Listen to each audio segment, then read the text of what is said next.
इधर शहर की जनता का मैं दिल से धन्यवाद देता हूं कि पिछले कई सालों से मुझे विधायक के तौर पे मीरा भाईंदर शहर की जनता ने यहाँ पे मौका दिया और कुछ ना कुछ विकास के प्रकल्प तो मैं पिछले कई सालों से लेके आ रहा हूँ। मगर इस साल तो जरा अलग चीज है क्योंकि 3 बार विधायक के तौर पे मैं ये संस्कृत आर्ट फेस्टिवल जो है मीरा भाईंदर में करता था, मगर इस साल का विहंग संस्कृति आर्ट फेस्टिवल जो है वो विधायक के तौर पे नहीं बल्कि इस राज्य का परिवहन मंत्री के रूप में मैं आपके सामने लेके आ रहा हूँ। और मीरा भाईंदर की जनता ने हमेशा ये फेस्टिवल को बहुत ही ऊंचे स्तर पे लेके जाने की कोशिश की है और मुझे समर्थन दिया है। पूरे निःशुल्क किसी भी तरह का 1 रुपया भी इसमें लोगों को देने की जरूरत नहीं है। सभी यहाँ की सुविधाएं जो है वो मुफ्त है। हाँ, ये जो शॉपिंग आप करेंगे उसका पैसा आपको देना पड़ेगा, जो स्पोर्ट्स एक्टिविटी में आप पार्टिसिपेंट होंगे उनका पैसा तो देना पड़ेगा, मगर जो एंटरटेनमेंट है वो पूरी की पूरी तरह से यहाँ पे फ्री की गई है। और बहुत सारे मीरा भाईंदर के स्कूल इसमें पार्टिसिपेट होने वाले, हमारी कम से कम एक 40 लोगों की हमने कमेटी बनाई है जो आर्ट लवर है, मीरा भाईंदर से ही है।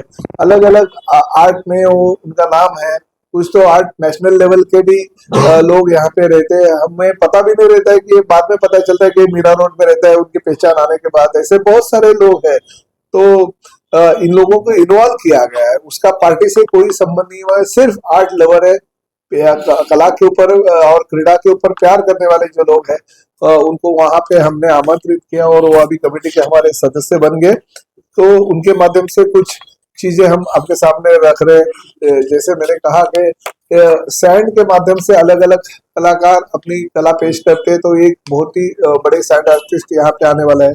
छत्रपति शिवाजी महाराज से लेके अभी तक का इतिहास है कि नौदल के प्रमुख के तौर पे छत्रपति शिवाजी महाराज का नाम लिया जाता था। शस्त्रास्त्र जो शिवाजी महाराज के काल में थे वो आज भी वैसे शस्त्रास्त्र कहीं पे भी देश में दिखने नहीं आते। इतने शस्त्र उस वक्त महाराज जी ने बनाए थे। आज का आधुनिक युग में तो हम सोच भी नहीं सकते थे, इतने कम कालावधि छत्रपति शिवाजी महाराज जी ने जो यहाँ से लेके महाराष्ट्र से लेके दिल्ली तक अपने नाम का डंका जैसे लोगों के सामने रखा था। तो वो जो उनकी शौर्य गाथा है उसका कुछ एक प्रेजेंटेशन हम इस फेस्टिवल के माध्यम से करेंगे।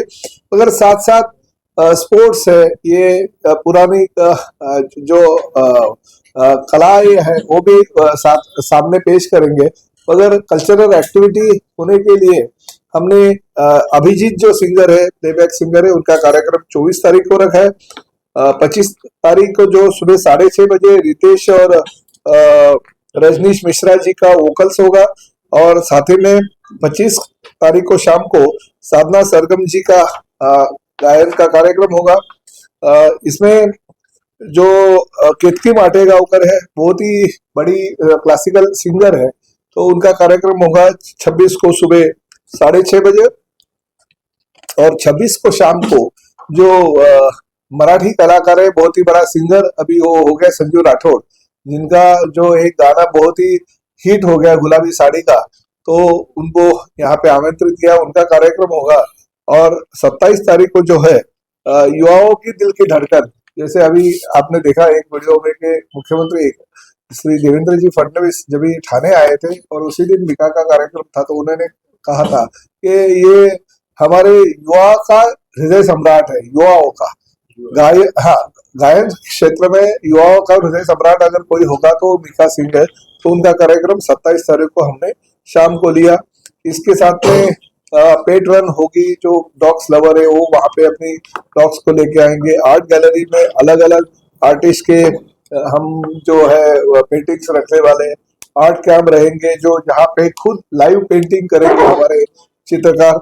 और किड्स के लिए अलग टाइप का जोन होगा, वहां पे एडवेंचर गेम्स होंगे, आर्ट इंस्टॉलेशन होगा।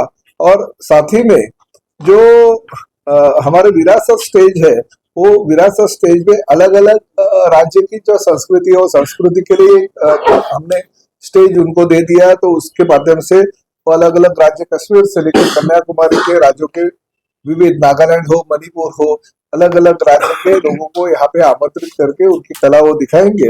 और साथ ही में मुद्रा